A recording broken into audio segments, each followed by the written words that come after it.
First PM, ce n'est pas un métier comme les autres dans le monde du produit. Souvent seul à porter la culture produit dans une entreprise, on se retrouve généralement product designer, product ops, product marketer, customer success manager ou encore data analyst, en contact direct avec le CEO bien entendu. Le tout en étant balancé entre les sujets stratégiques et la to-do list opérationnelle qui s'allonge. Que dirais-tu, justement, de ne plus être seul ? Je suis Marc Vidal, expert produit et solopreneur, et je vais maintenant t'accompagner. Grâce au podcast First PM Stories, tu pourras trouver plein de process actionnables de la part de nos pairs qui feront ta communauté. On y débriefe les méthodes de base, tes solutions et des retours d'expérience en compagnie des meilleurs experts qui sont passés par là. Allez, installe-toi bien, ça démarre tout de suite.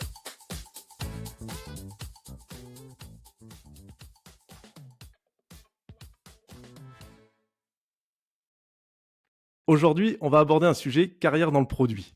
Parce qu'en théorie, First PM, on ne le reste pas à vie dans une entreprise. Celle-ci va évoluer, va grandir, elle va se structurer. Il y a des gens qui vont arriver, qui vont rejoindre justement dans l'équipe produit. Quand on est First PM, au départ, on a une certaine tendance à avoir ce qu'on appelle le syndrome du sauveur, que Claire m'a appris il n'y a pas longtemps, qui nous anime et qui est nécessaire en fait. Celui-ci nous fait prendre des tâches à la frontière du produit, voire même hors scope. Mais comme je l'ai dit, cela est nécessaire en fait au développement de la société. On va pouvoir toucher à des sujets data, design, customer care par exemple. Mais ce syndrome qu'on a pu avoir au départ peut devenir un frein par la suite pour notre évolution vers des rôles plus stratégiques quand l'entreprise justement grandit. Pour discuter de ce sujet aujourd'hui, on va faire un épisode un peu spécial avec Claire Van Voorde comme invitée, qui nous partagera son expérience qu'elle a eue chez Supermood et sur laquelle moi j'apporterai quelques compléments de l'expérience que j'ai pu avoir chez Neovacom. Bonjour Claire, merci d'être avec nous. Déjà, comment vas-tu ? Et je te propose de te présenter. Écoute, bonjour Marc, enchantée. Quand on tourne, c'est l'hiver et il fait très beau aujourd'hui, donc c'est quand même très chouette. On a de la chance. On a de la chance. Moi, je suis ingénieure de formation, j'ai fait 10 ans de produit et aujourd'hui, je suis à mon compte en freelance sur des postes stratégiques. Donc aujourd'hui, je fais du CPO freelance, notamment dans les cadres de refonte et je vais aussi aider les seniors PM ou les first PM à devenir head of product quand la boîte grossit et évolue.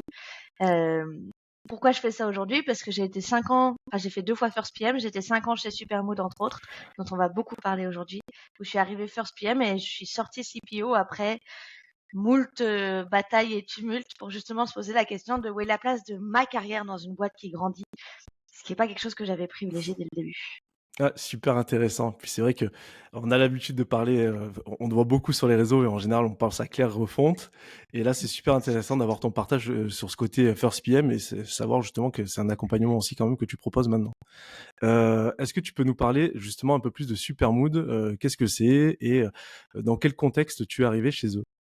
Ouais, donc Supermood, on dit SaaS B2B RH. Donc en gros, c'est un logiciel en ligne pour les entreprises. Spécialité, c'est quand même du B2B2C. Donc en fait, on vend à des acheteurs qui ne sont pas les utilisateurs. Supermood, c'est des sondages salariés sur le bien-être. C'était le bien-être salarié à l'époque. Donc on va aller bosser dans des très gros groupes, des Fnac Darty, des SNCF, pour vous donner une idée de la magnitude. Et on va aider les RH à comprendre ce qui se passe sur le terrain, dans leurs magasins, sachant qu'elles peuvent pas être partout. Et donc, c'est un multicouche où la RH va créer des sondages qui vont être envoyés à tous les salariés de l'entreprise. Donc, on est sur du data product avec des centaines de milliers, voire des millions de réponses que nous, on va réanalyser pour à la fois que les managers puissent avoir les résultats de leurs équipes et des différentes tendances dans leurs équipes, si jamais il y a des changements par métier ou ce genre de choses, que les managers de managers puissent savoir ce qui se passe pour leurs managers. Et au fur et à mesure, on remonte la hiérarchie dans cette très grosse boîte jusqu'à la RH qui, elle, au niveau du siège, a envie de savoir ce qui se passe bien ou moins bien à différents endroits. Donc ça, c'est globalement ce que fait Supermood. Ok. Donc un data product. Moi, je suis arrivée, la boîte venait de faire une levée de fonds, une série A. Et il y avait 5 personnes de mémoire, globalement, first marketer, first sales, les 2 fondateurs, une presque qui est devenue fondatrice associée derrière, qui était COO, un stagiaire au support, et du coup moi, qui suis arrivée en tant que first product alors qu'il n'y avait pas de dev à part le CTO fondateur. Donc déjà assez intéressant et gros pari de se dire je vais faire rentrer un PM alors qu'il n'y a aucun dev en face. Et puis en plus ils m'ont fait un petit cadeau où je suis arrivée pour un séminaire d'intégration. Donc ça a été vraiment rigolo comme début, on va dire. Ok, super intéressant. C'était en quelle année ça? Ça, c'était en 2017, j'ai envie de dire, si je dis pas de D'accord, bêtises. en plus, le métier de product manager, j'ai envie de dire, en France, c'était, c'était un peu le début. Il commençait à être connu, mais pas plus que ça, en plus, hein, Ouais, quand bah, en même. gros, ça a commencé tout juste, mais moi, dans mon expérience d'avant, j'étais sur une boîte qui était franco-américaine. Et du coup, j'ai beaucoup bossé à San Francisco sur la boîte d'avant. Et donc, pour le coup, j'avais déjà un gros bagage. J'avais déjà 3 ans de produit de Super par mon intéressant. expérience aux US. Mais OK. effectivement, on était en France sur du tout début et donc très peu de ressources et très peu de personnes sur qui m'appuyer à cette époque-là sur comment tu fais quand tu arrives First PM. OK, OK, super intéressant. Comme je l'ai dit en intro, c'est un épisode où on va parler, beaucoup de toi et un peu de moi, où je vais venir compléter. Donc je vais quand même un peu présenter également moi l'expérience que j'ai pu avoir en tant que First PM, histoire que ça soit un peu plus pertinent pour les auditeurs, sur les retours que je peux faire. Moi, j'ai été First PM dans une boîte qui s'appelle Neovacom, une startup à Marseille, que j'ai rejoint, c'était en 2016-2017. Et en fait, j'ai pas vraiment été First PM, j'ai même été Product Founder. J'ai rejoint une boîte qui était intégrateur de solutions, qui venait juste d'être créée, en fait, qui venait de se détacher d'une autre boîte, qui était donc éditrice de la solution. Je l'ai rejoint, j'étais la 5e personne en tant que responsable innovation, un titre qui voulait tout dire et rien dire. Et en fait, ma feuille de route, elle était très très simple. C'était, on veut devenir éditeur, on sait pas sur quoi, on sait pas comment. Euh, Dis-nous. Et franchement, on y va, on fonce si on trouve une opportunité qui est intéressante. Donc, on parle pas de levée de fonds ou quoi que ce soit. En fait, nous, ce qui était intéressant, c'est qu'on avait quand même du cash qui rentrait, étant donné qu'on était intégrateur. Donc, on savait qu'on avait des revenus récurrents qui étaient intéressants et qui pouvaient nous permettre d'avoir une marge de manœuvre pour lancer un produit. Par contre, quel produit? Moi, j'ai vraiment été au balbutiement, c'est-à-dire trouver des opportunités, voir laquelle pouvait être la plus cohérente par rapport au marché qu'on servait déjà. Euh, donc un marché vraiment de niche qui sont les bailleurs sociaux ou plus large, on va dire, dans l'immobilier avec les property managers. Et in fine, je suis devenu First PM jusqu'à devenir CPO d'une solution de précomptabilité, de dématérialisation de factures fournisseurs Ouais, et puis qui attends, s'appelle Revit. cadeau de la transfo, parce que du coup, moi, je suis arrivée dans une boîte qui voulait être product en disant, voilà, on a une ébauche de produit SaaS, let's go. Toi, t'es arrivé chez un ancien éditeur qui fait une spin-off, donc double enjeu. Exactement. Exactement, non, mais par contre super intéressant. Et en fait, c'est un joli cadeau quand même. C'est pas simple, mais l'expérience à vivre, si on la réussissait, et franchement, je pense qu'on peut parler d'une réussite, c'est super intéressant et super enrichissant. Les 3 premières années, en fait, ça équivalait à, je sais pas moi, 5, 6, 7 ans d'expérience, parce que ça allait très vite, fallait s'adapter. Et franchement, c'était super intéressant. Donc voilà, je coupe la parenthèse Marc Vidal, on va revenir sur toi, sur ton expérience Supermood et sur le sujet de carrière. Euh, je l'ai dit en intro, on a parlé un peu de syndrome de sauveur. Toi, tu as expliqué que tu es arrivé, il y avait peu de personnes, avec ce pari quand même de mettre une personne au product très rapidement. Est-ce que tu peux nous expliquer déjà ce qu'est le syndrome du sauveur pour toi et comment il s'est manifesté dans ton quotidien chez Supermood au départ? Ouais, bah alors déjà, c'est un truc que j'ai découvert il y a pas longtemps. C'est Laure Arnold, une DG avec qui je parlais, qui m'a dit, ah bah ça, c'est typique quelqu'un qui a le syndrome du sauveur. Et je me suis dit, ah, quel est ce syndrome du sauveur? Et le concept, c'est de se dire que c'est quelqu'un qui va essayer de, enfin, elle va aider ce que la boîte fonctionne. Ce qui est assez logique, en fait, quand tu arrives en tant que first PM, tu arrives dans Exactement. une boîte qui se lance. Et donc, bah, s'il y a besoin d'aide au support, tu vas faire un peu de support. S'il y a besoin d'aide pour faire de la com, bah, tu vas faire un peu de com. Euh, on est sur du pré-Figma, pré tout ce que tu veux. Donc, pour te donner une idée de notre manière de bosser, je faisais des paints. J'éditais sur du paint pour le CTO, ce que je voulais, où j'allais éditer sur le HTML, CSS directement, parce que je suis une ancienne dev, en lui disant, globalement, c'est à ça que ça doit ressembler in fine.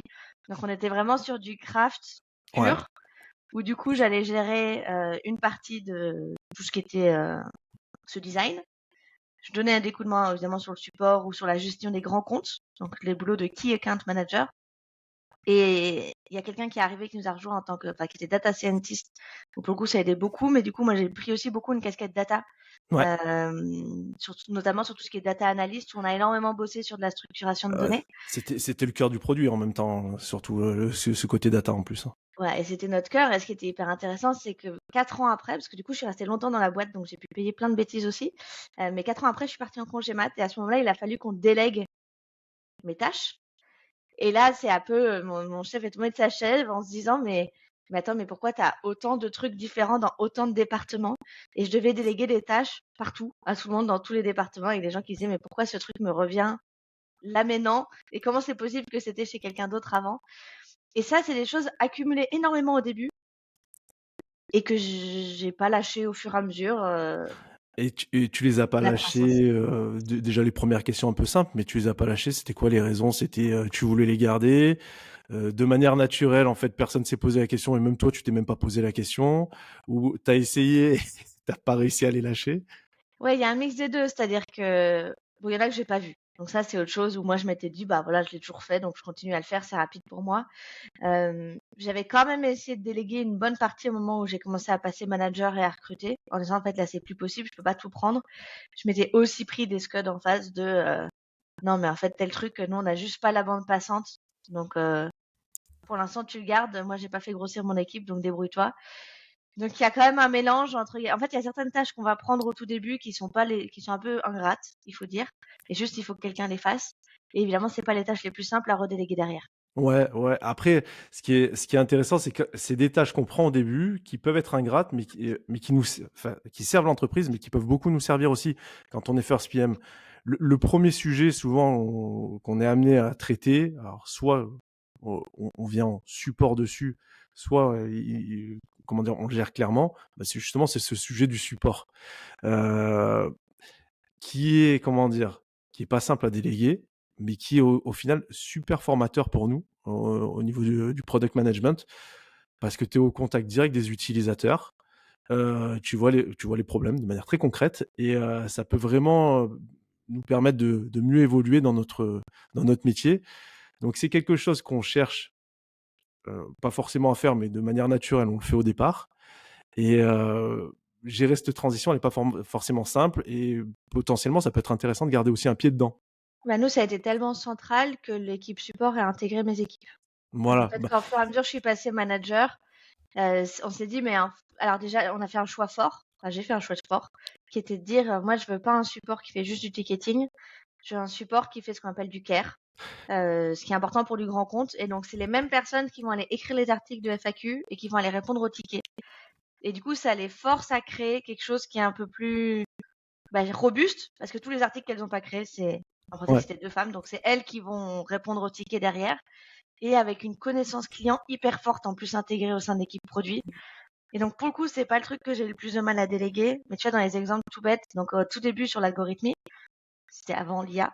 Et donc, par exemple, on voulait détecter tous les mots, enfin tous les commentaires hypersensibles, parce que ouais, donc on est sur du 100 000 salariés. Donc, dès qu'on doit parler de harcèlement, de suicide, de ce genre de thème pas drôle sur du RH, il fallait qu'on les détecte.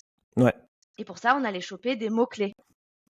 Et donc, une fois par mois au début, puis après par trimestre, je me farcissais je sais pas combien de commentaires. Je me faisais la journée des primes, où je prenais tous les commentaires qui étaient potentiellement négatifs et j'allais dire: «Ouais, celui-là, c'est hyper chaud, il peut y avoir un truc de suicide, ça, il y a du harcèlement, ça, il y a je sais pas quoi. Quels sont les mots-clés qui auraient pu nous permettre à notre algo de le détecter?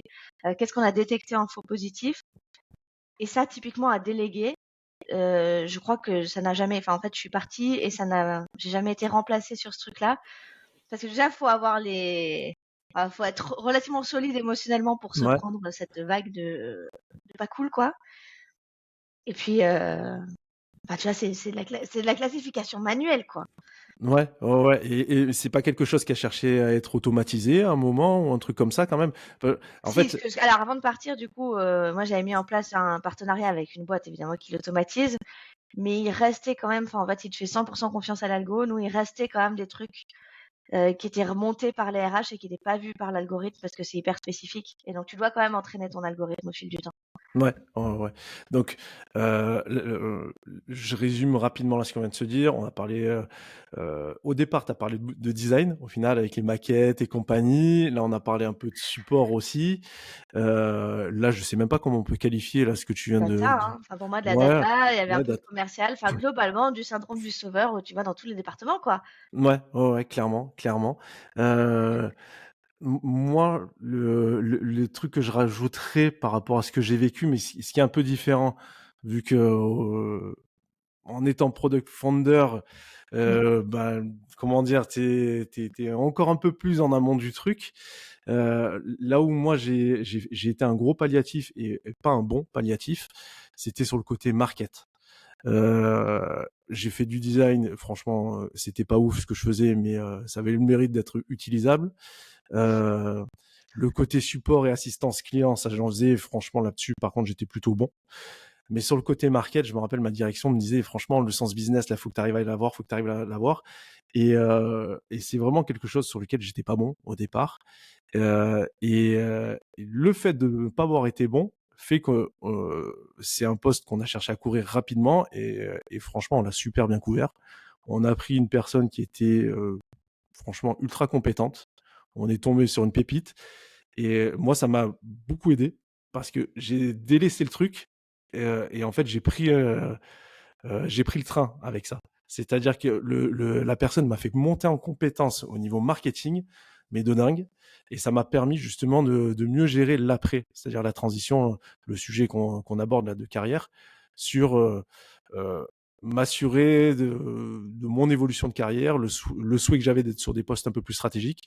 Ce côté où j'étais pas bon sur un espèce de pan fonction, ouais, de secteur que je couvrais sur l'entreprise, a amené à un recrutement. Et par contre, j'ai eu la bonne idée quand même de bien suivre cette D'apprendre. personne-là, voilà, et d'apprendre. Est-ce que c'est parce qu'il fait qu'on est maintenant freelance et que ça se passe plutôt bien? Parce que du coup, on a fait un peu de tout. Donc c'est Ouais, quand même ah bah, pratique de temps en temps. non, mais ouais, je pense que clairement, ça a clairement aidé. Euh, je réfléchis un peu. Là, on a parlé de trucs et on a vite plongé aussi sur certaines choses que tu as mis en place derrière. Tu as parlé déjà de rôle de manager. Tu as sauté, tu as fait un bond de 4 ans vers l'avant aussi sur, sur le congé mat que tu as eu et sur le fait que vous vous êtes aperçu qu'il y avait beaucoup de tâches que tu avais. Donc là, je pense que euh, on a parlé du rôle enfin pas du rôle, pardon, de ce syndrome de sauveur. Donc on a bien compris que tu as couvert beaucoup de choses au départ et qu'au bout d'un moment, bah, il y a eu des choses que tu as dû délaisser. On va rentrer un peu plus sur ce côté carrière. C'est-à-dire à quel moment tu as commencé à te rendre compte que c'était un frein pour toi, que tu voulais évoluer vers quelque chose et quel est ce quelque chose et comment tu t'y es pris un peu. Ouais, bah, je pense que, enfin, tu vois, le bon de 4 ans, c'est trop tard. Enfin, tu vois, clairement, j'ai géré trop tard. Et je pense que c'est à refaire, je ne referai pas du tout pareil. Ce qui s'est passé, c'est qu'à un moment, la boîte grossit. Donc, j'ai fini par avoir 2 squads pour moi toute seule. Et là, à un moment, je leur ai dit, non, mais attendez, les gars, moi, je tiens plus.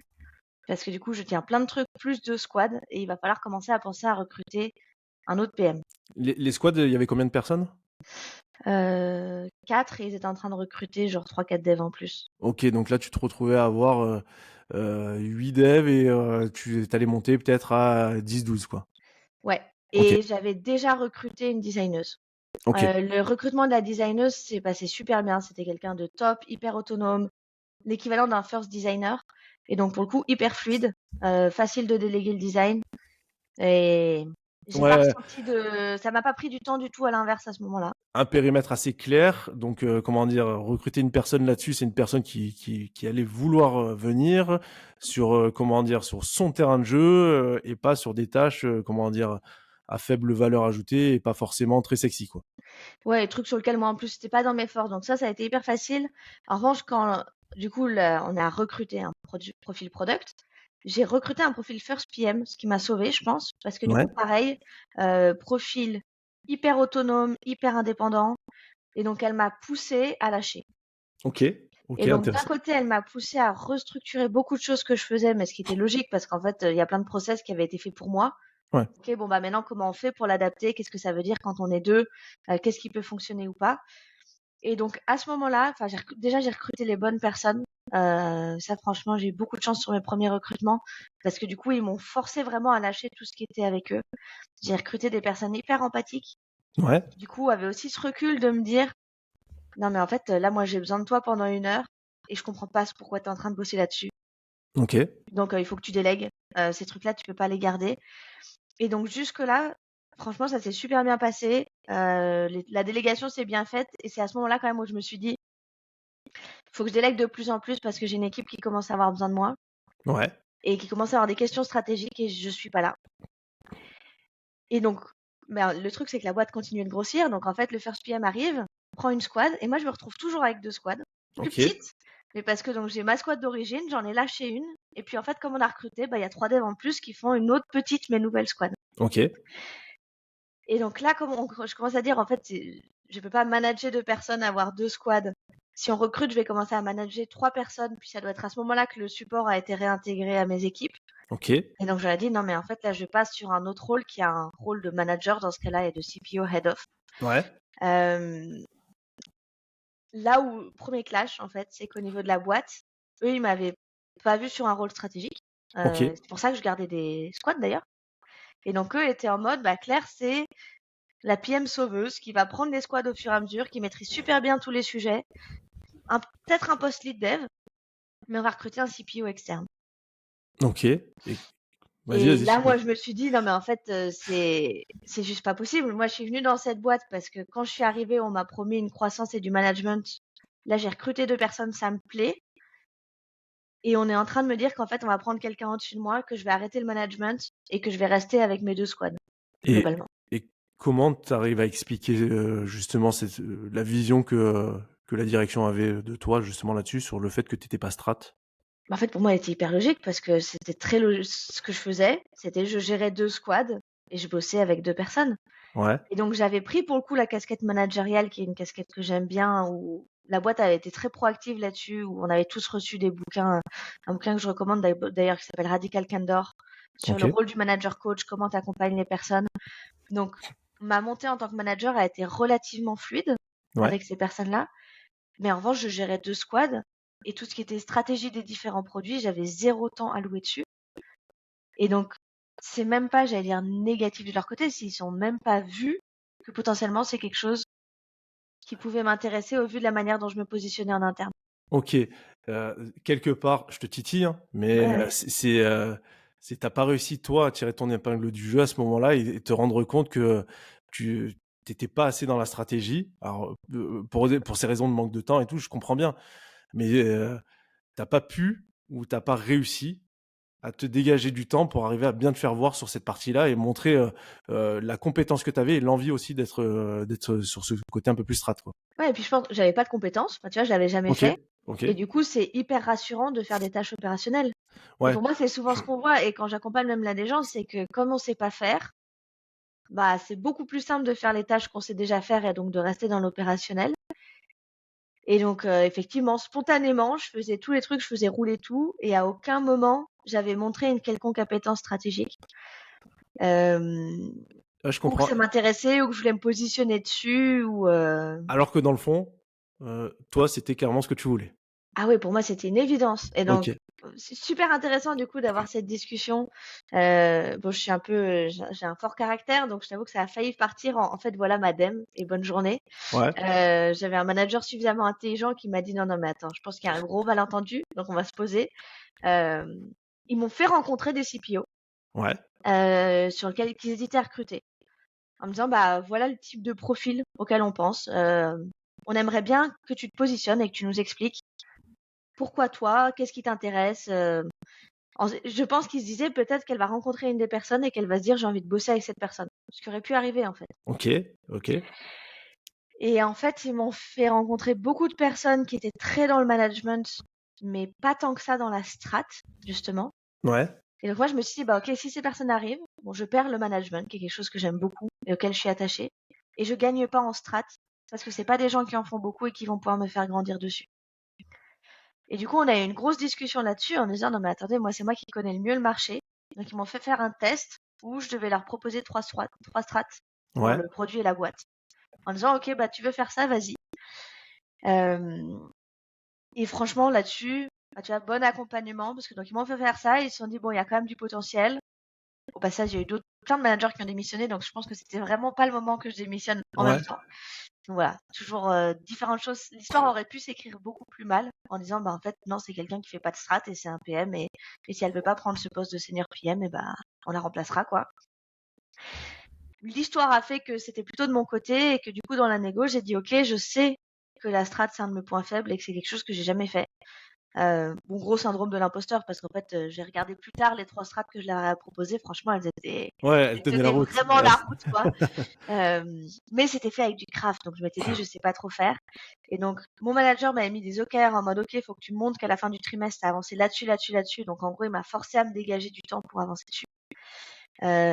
Et j'ai négocié dans mon passage en mode gagnant-gagnant, heu, était déduit de l'augmentation de salaire que j'aurais dû avoir, la formation.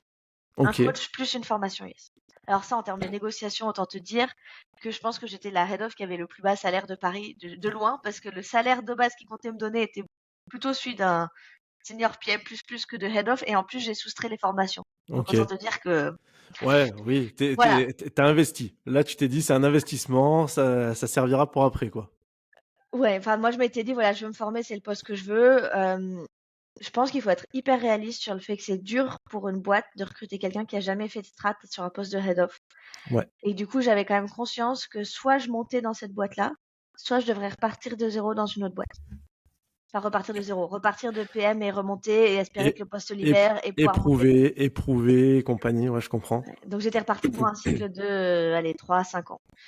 Et donc, ouais, comme tu dis, j'ai investi en me disant, non, en fait, je vais passer head of dans cette boîte.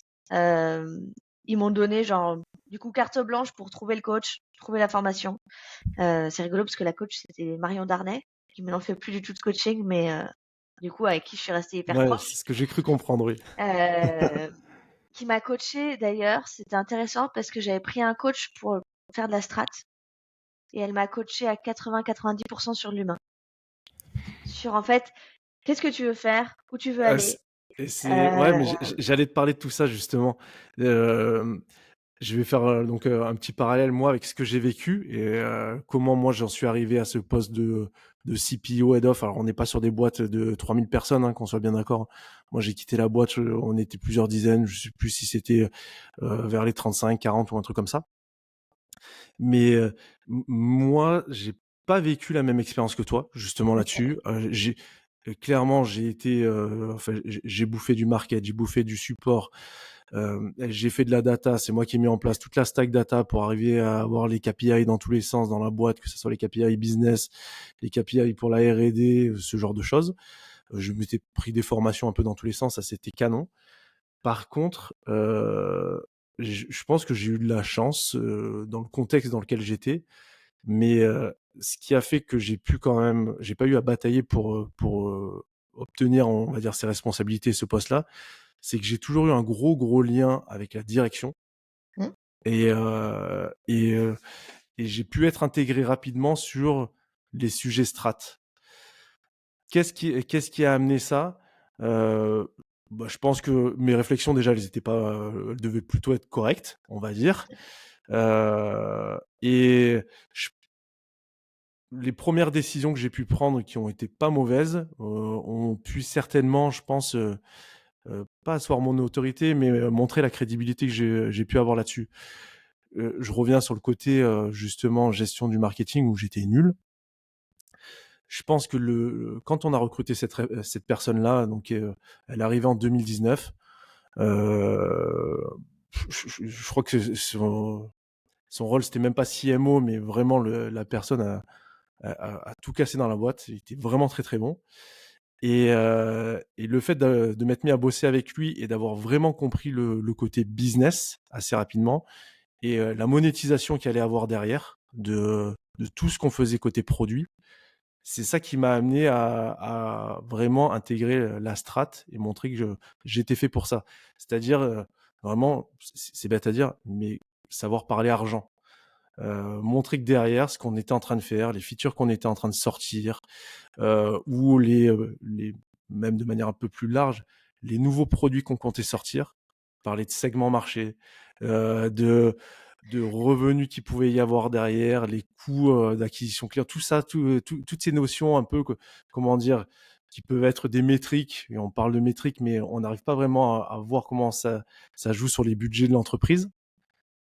J'ai commencé à vraiment mettre les mains dedans et à m'y intéresser en fait. Et en fait, c'est bête, mais on en revient à l'argent. Mais quand j'ai commencé moi à mettre les mains là-dedans, j'ai eu l'impression que d'avoir beaucoup plus de crédibilité et de pouvoir prendre ce rôle un peu plus strat, quoi. Ouais, je pense que ce que tu dis, c'est hyper important parce qu'en fait, à l'époque, j'étais en Comex.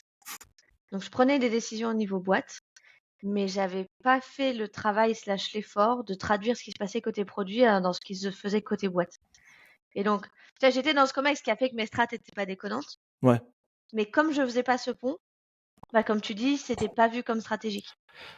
Et je pense que c'est ouais super gros sujet de se dire mais non c'est ce que je dis souvent d'ailleurs c'est ok vous faites de l'opérationnel mais rattachez ça à la strat plus haut pour que les gens se disent non il fait pas de l'opérationnel il décline ma strat Ouais. qui est très différent. Et qu'est-ce que ça va faire gagner au final? Et moi, je pense qu'il y a eu beaucoup de ça. Et après, enfin, c'est bête, mais on est sur des postes, on est très transverse, on couvre beaucoup de choses. Et c'est sûr que il y a un moment où si on sent que la personne elle peut partir, ben on se rend compte que cette personne vaut mieux pas qu'elle parte quand même, c'est parce que Ouais. ça pourrait faire mal. Alors l'entreprise elle tournerait toujours, hein, mais il y aurait beaucoup de sujets qui seraient plus couverts et on prendrait beaucoup de retard. Et c'est là où on arrive à enclencher des discussions. Et tu as dit un truc là sur le côté coaching que tu as eu, et je pense que c'est un peu là-dessus qu'on peut dériver ensuite notre discussion. C'est sur le côté se poser la question quand même assez tôt de ce que tu veux vraiment faire. Donc, tu as été coaché sur un côté très humain et tout. Et ça, je pense que c'est si on doit un peu, comment dire, par rapport à cet épisode, apporter quelques conseils pour les first PM et autres, il faut vraiment se poser la question qu'est-ce qu'on veut faire assez rapidement quel type de carrière on veut embrasser qu'est-ce qui nous plaît parce qu'en fait, moi, j'ai échangé avec beaucoup de first PM. Et t'en as plein qui me disent, moi, je veux être CPO. Ok, très bien. Et j'ai échangé Pourquoi avec des, comment ouais. ouais, j'ai échangé avec des CPO, j'ai échangé avec des gens qui ont des gros postes dans des entreprises de dans des entreprises en étant PM. Et t'en as beaucoup qui me disent, franchement, moi, le côté très opérationnel, petite structure, ça me manque. Et t'en as qui sont CPO et qui m'ont dit, moi, je veux redevenir first PM, en fait. Ouais. Donc, il y a quand même des questions quand même à se poser sur qu'est-ce qui te plaît vraiment dans ton métier. Ouais, et puis il faut être Voilà. super serein parce que quand je disais je parlais de partir j'ai pas juste dit en fait je vais partir c'est-à-dire que j'ai postulé dans d'autres boîtes Ouais, pour me dire est-ce qu'il y a d'autres boîtes qui me prendraient en tant que head of ou pas. Alors ça, pour mon syndrome de l'imposteur, ça a fait du bien. ouais, ça conforte. Ouais. Parce qu'en fait, j'ai été jusqu'à la fin d'un process dans une boîte. Et donc, j'étais vraiment sûre. Alors, comme je disais, c'est poste qui allait être head of, mais il fallait faire encore un peu de product avant que la boîte rescale. Mais du coup, je pouvais vraiment dire, en fait, si vous me faites pas confiance, moi, je sais qu'il y a 3 boîtes derrière qui me font confiance sur de la strat parce que j'ai montré en entretien que je pouvais le faire. Et donc, je suis légitime sur ce poste. Ouais, ça c'est super intéressant, effectivement. Et c'est assez différent, enfin, en tout cas, moi, en termes d'assurance et en termes de ce que je pouvais dire, je pense que même là, ils ont senti un déclic sur ce passage de, OK, je gère les squads et ça va fonctionner, à, non, en fait, du leadership, en fait. Une vraie posture où il n'y a pas que les 2 personnes avec qui je bosse, mais globalement, au niveau de la boîte, voilà ce que je veux. Vulgairement, souvent, on dit poser les couilles sur la table, ce qui est légèrement sexiste puisque nous ne pouvons pas faire pareil, même si c'était bien le même concept. Mais qui était de dire, bah, en fait, non, maintenant je sais ce que je veux, je sais ce que je vaux. Donc, soit on bosse de cette manière-là et voilà ce que je veux, peux vous apporter, soit je sors. Après, ce qui est intéressant aussi là-dedans, c'est que tu as dit un truc sur le côté salaire que tu avais.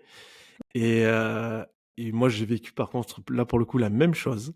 C'est-à-dire que euh, on veut le poste, on sait qu'on peut performer dedans, que ça va marcher.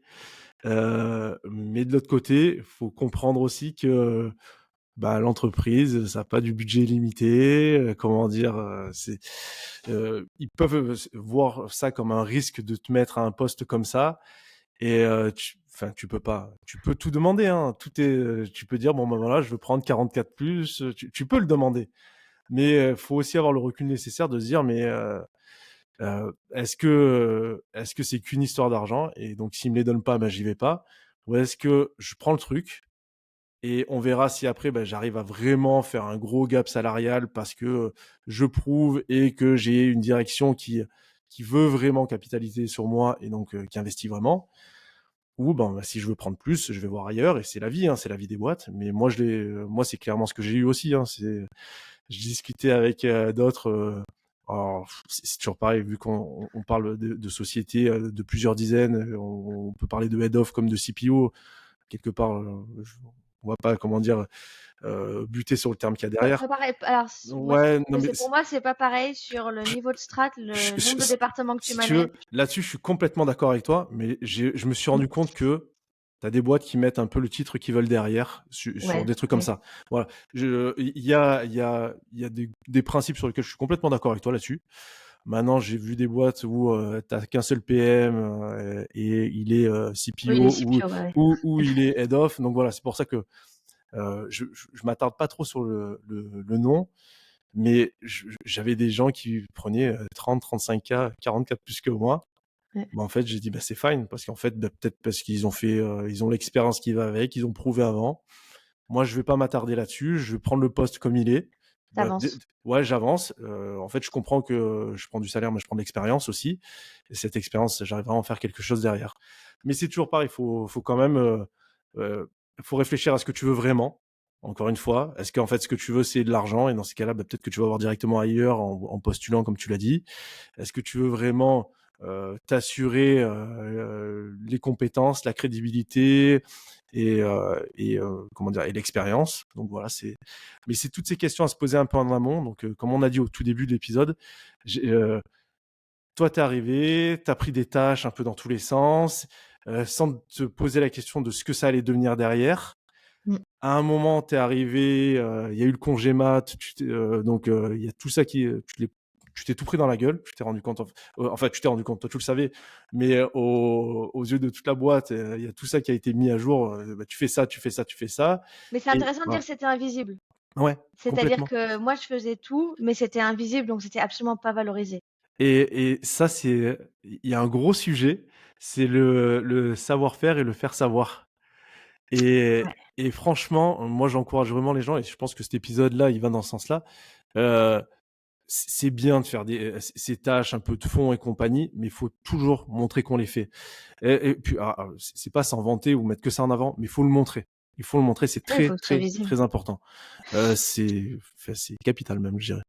Et juste parce que bon, du coup, je voulais revenir sur le Vas-y. juste, c'est pas je négocie, mais c'était le OK, en fait, j'ai été suffisamment loin et je sais que je peux le faire. Tu parlais effectivement de coaching et de s'entourer. Et moi, le truc qui vraiment a été aussi des déclics, c'était la première chose, c'est que je me suis entourée de 5 autres personnes qui passaient head of, que j'ai été chercher moi-même. Enfin, j'ai monté mon crew. Et du coup, j'ai pu voir qui était où, qui faisait quoi, qui bossait de quelle manière, avec des pairs dans une ambiance hyper bienveillante, toujours au bar. Ça a énormément aidé sur voilà où j'en suis, voilà où en sont les autres et voilà sur quoi on bute tous et voilà sur quoi il faut qu'on s'améliore. Et ce coaching humain, en fait, un des gros apprentissages, ça avait été de me dire le poste et un poste COMEX, c'est vraiment qu'est-ce que tu vas pouvoir apporter à d'autres. Et donc, comment je bosse avec ce CEO, parce qu'on est quand même dans une startup où le CEO avait tout, la vision, la strat, etc. Ouais. Donc, ok, il a du mal à lâcher, j'entends. Plus à quelqu'un qui n'a pas fait ses preuves encore sur de la strat. Comment on joue? C'est quoi notre terrain de jeu? Donc, moi, par exemple, mon terrain de jeu, c'était que mon CEO était très créatif Ouais. et moi, je suis beaucoup plus pragmatique. Et j'allais dire pour le coup ce qu'on appelle stratégique. Et donc, on a réussi à vachement bien bosser ensemble à partir du moment où on s'est dit non, mais en fait, toi, ton terrain de jeu, c'est la vision et les crazy ideas et ça va rester ton terrain de jeu. Et moi, mon job, c'est de dire ça, c'est une strat qui est viable, ça, c'est une strat qui l'est pas. Et voilà, différentes, tu m'as balancé 25 trucs là. En fait, je vois 3-4 strates différentes, laquelle on prend, comment on structure. Et tu vois, je disais, c'est pour ça que pour moi, entre Head of et CPO, il y a eu ce gap-là Ouais, derrière.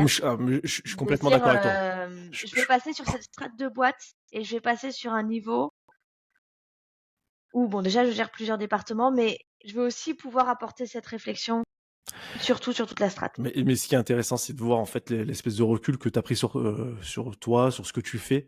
C'est que savoir sortir la tête du guidon et comprendre vraiment ses forces et ses faiblesses.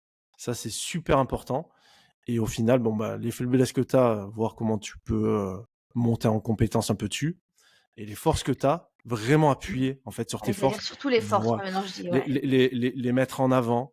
et montrer que ça va être une vraie force pour l'entreprise et au final, chercher les complémentarités. C'est ce que tu viens de dire, hein. Euh, je vis un peu enfin, moi, j'ai vécu un peu la même une chose assez similaire. C'est-à-dire que sur le côté très pragmatique, j'étais là pour la boîte et pareil avec une direction où il pouvait y avoir une idée toutes les heures, mais que je comprends, hein. Franchement, c'est pas du tout une critique. Nous, on fait pareil pour nos boîtes. Voilà, exactement. Donc ça partait vraiment dans tous les sens. Et ce qui était assez marrant, et je pense qu'un truc qui m'a bien conforté aussi là-dedans, c'est que cette façon de faire de la direction pouvait gêner des gens en mode ah c'est n'importe quoi, ça part dans tous les sens. Et en fait, moi, ça me gênait pas. Au départ, je trouvais ça très bizarre. Et c'est le moment où j'ai compris qu'en fait, ça fonctionnait comme ça, il n'y avait pas de problème. Et en fait, il avait besoin de fonctionner comme ça. Et au final, bah, c'est quand même le patron. Donc, Mm. bah, il a envie, il fait, et pas de Et puis, il n'a souci. pas monté une boîte pour rien, il a Voi- monté une boîte parce exa- qu'il sait faire ça. mais exactement. Et derrière, mais moi, qu'est-ce que je peux apporter avec mes compétences pour que ça complète les choses et que ça marche bien? Et c'est quand je suis arrivé avec cette façon de faire, mais que on a beaucoup mieux marché et qu'on a, ouais, qu'on a pété un score quelque part. Euh, Moi, j'ai apporté sur la partie produit ce pragmatisme, exactement comme tu l'as dit, avec une personne au niveau des sales qui faisait la même chose et une personne au niveau du market. Et en fait, à nous quatre, on était très, très, très complémentaires en s'écoutant en fait les uns les autres. Et c'est ce qui a fait que quelque part, on a performé après dans ces postes un peu plus strat, quoi. Et ça marche dans les deux cas, parce que là, donc moi, j'ai parlé management parce que c'est le choix que j'ai fait. Il y a quelqu'un dans mon équipe qui m'a dit, moi, je veux rester expert. Et en fait, le management, c'est pas pour moi. Ouais, Et donc, accompagne-moi sur des postes d'expertise. Et il y avait exactement la même chose. OK, ouais. qu'est-ce qui fait que demain, elle passe de PM à la PM expert de la boîte hyper solide? Super Qu'est-ce important. qu'elle apporte aux autres? Et c'est beaucoup, beaucoup de soft skills. C'est pas que du hard skills. Ouais, mais j'en reviens encore à un truc, c'est se poser vraiment la question de ce qu'on veut faire. Là, vu que le sujet initial sur lequel on parle, c'est la carrière, bon, tous les deux, on a eu une trajectoire un peu similaire, donc on parle pas forcément d'expertise ou autre, mais en fait, c'est super important de se poser et à un moment, comprendre ses forces, ses faiblesses et qu'est-ce qu'on veut faire. Et ce que je trouve intéressant dans le retour là que tu as fait, c'est, moi, je l'ai pas fait comme ça, j'ai pas eu de mentor ou autre, mais quand tu te construis un peu seul, à un moment, c'est bien d'avoir quelqu'un qui vient te challenger là-dedans et quelqu'un d'externe à la boîte, c'est super intéressant. Ça te permet vraiment de te poser un peu plus sur qui t'es, encore une fois, ce que tu fais, ce que tu veux faire. Le mentoring, c'est vachement bien. Moi, j'ai eu la même sensation que toi, pas avec du mentoring ou avec des experts que je suis allé chercher, mais quand j'ai commencé à rejoindre des groupes de product managers, Ouais, on bah, parle de French Produit, où en fait, là, je me suis retrouvé avec 30, 40 personnes autour de moi qui faisaient le même métier que moi, mais ça avait rien à voir et qui avaient des problématiques. Alors, je vais pas faire une généralité, mais il y en avait beaucoup qui étaient beaucoup moins sur de la strat et autres. Et c'est là que j'ai commencé à vraiment à mieux comprendre ce que je faisais, à me positionner et savoir ce que j'aimais faire. Donc, le gros conseil là-dessus, c'est vraiment savoir s'ouvrir comment dire, aux autres personnes qui font ce métier-là, aller chercher les autres personnes, c'est-à-dire être proactif, hein. On bosse, c'est bien. Trouver un peu de temps à l'extérieur pour rencontrer d'autres personnes, parler d'autres expériences, c'est super important, je trouve. et c'est ce qui fait la carrière. Ouais, Parce clairement. qu'en fait, le fil conducteur, c'était OK, on arrive en syndrome du sauveur, on essaye de faire plein de choses, se pose un jour la question d'où je veux aller plus tard. Parce que, comme tu dis, il y a d'autres personnes qui vont arriver dans la boîte, il y a une vie de boîte, en règle générale. La suite de la carrière et comment cette histoire va s'inclure dans la suite de l'histoire, j'allais dire, plus je vieillis, plus je vois l'importance du réseau et d'à quel point il y a certains postes qui vont se faire au réseau. Et Ah, donc, toutes clairement. ces connexions qu'on se fait au fur et à mesure, c'est ce qui, derrière, nous permet d'être meilleurs parce que plus on verbalise ce qu'on sait, plus ça fonctionne. Et qui va nous permettre demain, au fur et à mesure, de se positionner, de se dire voilà où je suis, c'est ce que tu disais. Voilà où je suis bien ou pas dans ma boîte, ça c'est mon prochain move de carrière. Et d'arriver à construire une trajectoire qui vous convient. Parce que finalement, on arrive en first PM pour faire décoller des boîtes, mais on reste des individus qui un jour vont avoir une suite de carrière. Clairement. Et donc, comment ça vous sert quand même pour la suite? Ouais, clairement, clairement. Penser à la suite, complètement, complètement. Est-ce que tu veux rajouter encore quelque chose? Parce que là, je vois que l'heure a bien tourné. Je pense qu'on a balayé à peu près tous les sujets. Est-ce que tu vois quelque chose que tu voudrais rajouter? Ouais, je pense la notion de confiance. Tu vois, quand je disais que j'ai dû aller chercher à l'extérieur la notion de où j'en suis, qu'est-ce que je peux faire ou qu'est-ce que je peux pas faire. Sur la stratégie, j'ai l'impression que ça fait très boîte noire parce qu'il y a pas de. Enfin, je commence à essayer d'écrire ma méthode, mais sinon il y a très peu de méthodes et il y a très peu de choses qui te disent bah voilà comment tu vas faire de la stratégie. Et en fait, comme beaucoup de choses, c'est des itérations. C'est en fait, je Ouais. vais tester, ok, ça fonctionne pas, bah je vais tester autre chose. Euh, Il y a très très peu dans ce monde de fins stratèges. La plupart, ils se sont tous plantés un jour. C'est juste ils ont essayé des stratégies et ils ont appris par l'expérience qui fonctionnait ou pas. Et donc j'ai l'impression que ce syndrome de l'imposteur qui peut se rajouter, qui fait que de se dire bah moi je sais pas faire une stratégie donc je peux pas y aller, c'est vraiment quelque chose à aller casser parce qu'on peut tous faire de la stratégie. Et maintenant que je donne des cours aussi et des formations là-dessus, ma conclusion c'est que vraiment quasiment tout le monde peut faire de la stratégie et remonter d'un cran dans sa boîte, même s'il veut pas manager, même s'il est bien dans sa position. Ça vaut la peine de jouer avec ça. Ouais, non, mais je suis complètement d'accord avec toi. Complètement d'accord. Puis au final, il n'y a pas une bonne réponse. Comme tu dis, hein, la confiance et compagnie. Ce que tu vas proposer, peut-être qu'il y a 3 autres propositions qui sont bonnes, mais la tienne, elle peut être bonne aussi et elle peut aider. Donc ouais, ce côté confiance, ne pas hésiter à proposer des choses et quelque part prendre des risques, en fait. Et si tu sais pas, agrège la connaissance. Ouais, clairement, Et du clairement. coup, moi, les fameuses 3 strates, bah, c'était quand même inspiré par différents membres du COMEX. Et juste avec ce pragmatisme et cette consolidation, bah, moi, j'étais un cran plus loin pour passer de l'idée à 3 options stratégiques. Et c'est ça le début. Ouais, clairement, clairement. Non, C'est je pas suis la d'accord feuille avec toi. blanche. Ouais. Ouais, très, très bien, très, très bien. Bah, écoute, moi, j'ai rien à rajouter. J'aime puis en plus finir sur un truc comme ça, moi, je trouve ça plutôt pas mal. Si tu vois rien d'autre, je pense qu'on est bon, Claire. Super, On merci est bon. Marc. Ben, merci à toi, super intéressant. Si des gens veulent venir te parler, je suppose que c'est du LinkedIn comme toujours. LinkedIn est le plus efficace, c'est là où je suis tout le temps. OK, très bien. Ben, encore une fois, merci et bonne journée à toi. Bonne journée, salut! Salut. Cet épisode est maintenant fini. Un grand merci à notre invité et à toi pour ton écoute. J'espère que tu auras pu y trouver ton compte. Pour soutenir ce podcast et m'aider à son développement, n'hésite pas à laisser 5 étoiles, voire même 6 sur ta plateforme d'écoute, avec un petit commentaire ou encore à partager cet épisode avec un de tes proches. Dans tous les cas, à bientôt pour un prochain rendez-vous de First PM Stories.